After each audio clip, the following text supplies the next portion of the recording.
Hi, welcome back. This week I'd like to start by having you read a short essay about the relationship between reading and writing. The author, Rob Flynn, argues that spending more time reading might be the single best way to improve your writing skills. The idea is that when you read, you unconsciously absorb how words and sentences should be put together. Otherwise, learning to write is a complicated exercise of analyzing subjects, verbs, objects, prepositions, and an endless list of grammatical rules that are nearly impossible to memorize.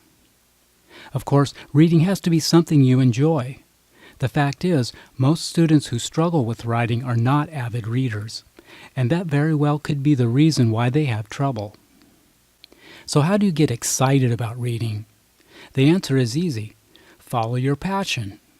If you like sports, read about your favorite athletes. If you like music, read about the careers of the artists you admire most. Do you have a hobby? Find magazines, websites, or blogs related to the subject and read about what makes you happy. After you have read the Rob Flynn essay, I'd like you to write a few sentences about what you think of the essay. Go to the bottom of the page and click the link titled Essay Response Rob Flynn. Be sure to click the Begin button to get started. This will take you to an assignment page with further instructions for completing the assignment. Keep in mind that you can type your sentences directly into the text box here. When you are finished, be sure to click the Save and Submit button at the bottom of the page. If you have started the assignment but would like to return later to finish, simply click Save All Answers. When you log back into Blackboard, you can continue where you left off. Titled Essay Response Rob Flynn. Be sure to click the Begin button to get started. This will take you to an assignment page with further instructions for completing the assignment. Keep in mind that you can type your sentences directly into the text box here. When you are finished, be sure to click the Save and Submit button at the bottom of the page. If you have started the assignment but would like to return later to finish, simply click Save All Answers. When you log back into Blackboard, you can continue where you left off. The grammar workshop exercise for this week is all about using commas, which happens to be one of the most troublesome parts of English grammar that students struggle with. So I'm hoping this exercise will help clarify when to use commas, when not to use commas, and where to place those commas in a sentence. First, let's do a quick review of the basic rules. Commas can be a little tricky, and that's because commas are used in so many different ways. For example, commas are used for linking two short sentences together. They're also used for listing several different items in the same sentence. Commas are used in sentences that have some type of introduction at the beginning. And they're also used for inserting extra words and phrases. So let's take a closer look at each of these examples. Here's an example where a comma can link two short sentences together. I worked hard in class. I earned a good grade.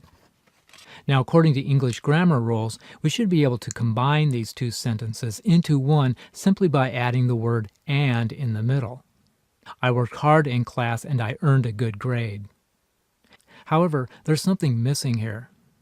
What's missing is the comma, which should be placed just before the word "and." So why do we need a comma? Because whenever we combine two complete sentences, or in grammatical terms, that's called two independent clauses, they must be separated by some type of punctuation. And in this example, a comma is the perfect choice. I worked hard in class, comma, and I earned a good grade.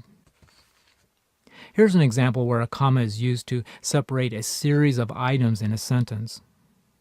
My favorite vegetables are carrots, peas, and potatoes. Notice that the words carrots, peas, and potatoes are three different items within the same sentence, and therefore should be separated by commas, like this.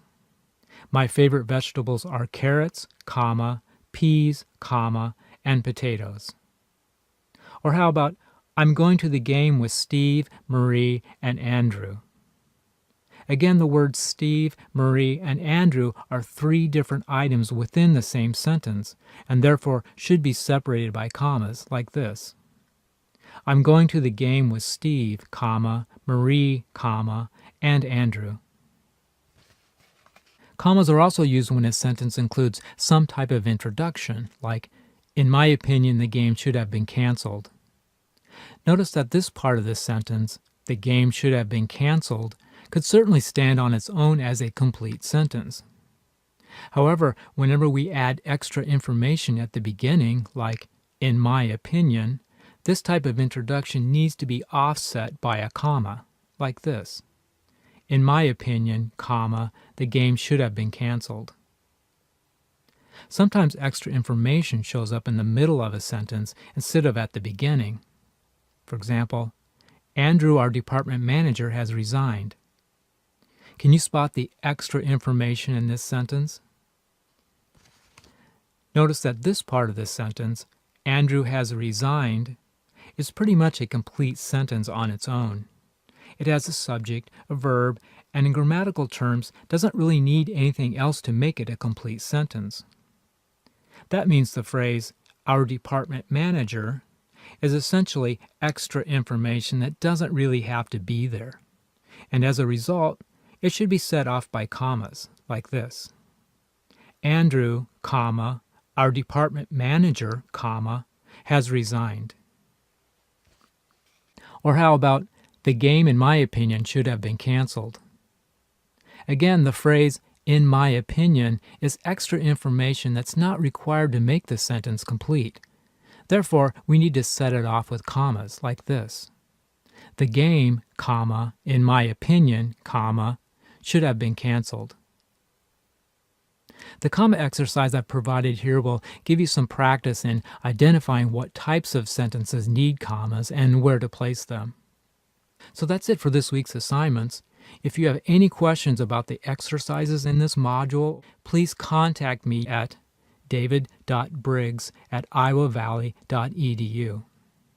Thanks for watching, and I'll see you again next week.